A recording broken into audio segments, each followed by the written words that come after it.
I began my senior year at college knowing my mom was not going to live to see me graduate.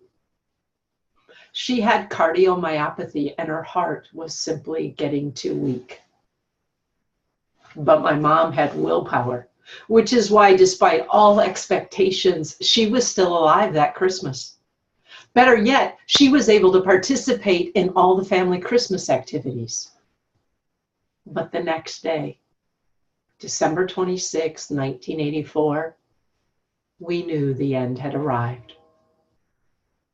So my brother and my sisters, we gathered around my mom and my dad at their apartment, talking, telling stories, laughing, crying, praying, and most of all, waiting.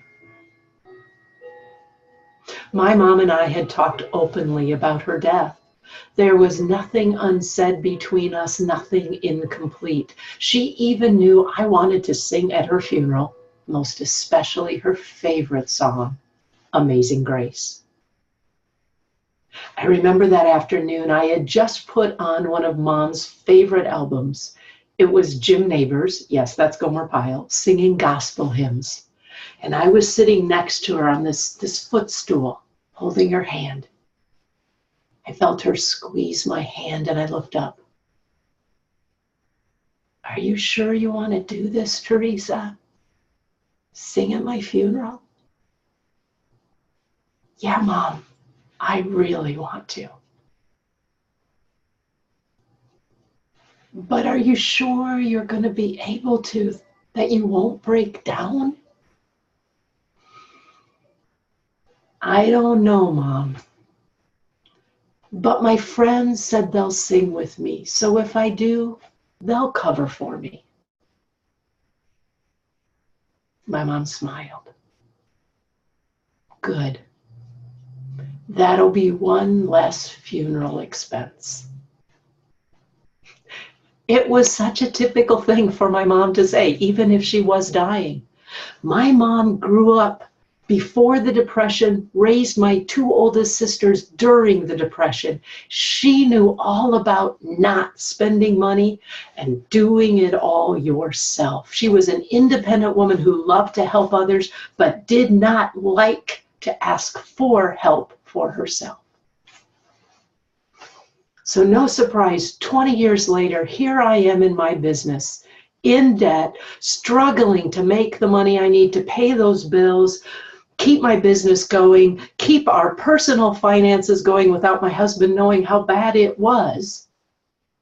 And I think I need to do the same thing. I need to do it all myself. I need to fix this myself. So I did.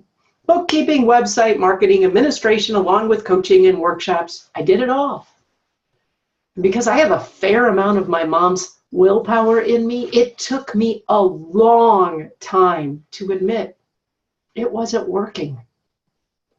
I couldn't turn things around all by myself. I couldn't keep going like I was, always exhausted, stressed, pressured, miserable, and still broke. It felt like admitting defeat, that I was a failure and inadequate in some way. I see this pattern in so many of the people I work with. They too, maybe they have a good income, but they're struggling with debt. They're living paycheck to paycheck with little extra. Ashamed and embarrassed. They think they have to solve it, fix it by themselves. They too don't like to ask for help, and even if they did, they think they can't afford it. What I now know is that this thinking, this either-or thinking of thinking I have to choose the money or my well-being is what was limiting me all along. It created more lack, not less. Now I'm going to tell you the story of when I made this shift from money or me to money and me in my next video. But for now, I just want you to know this. if you're in that place of struggling financially, just getting by, trying to solve it and fix it yourself, thinking you can't ask for help or you can't afford support. It's just not true.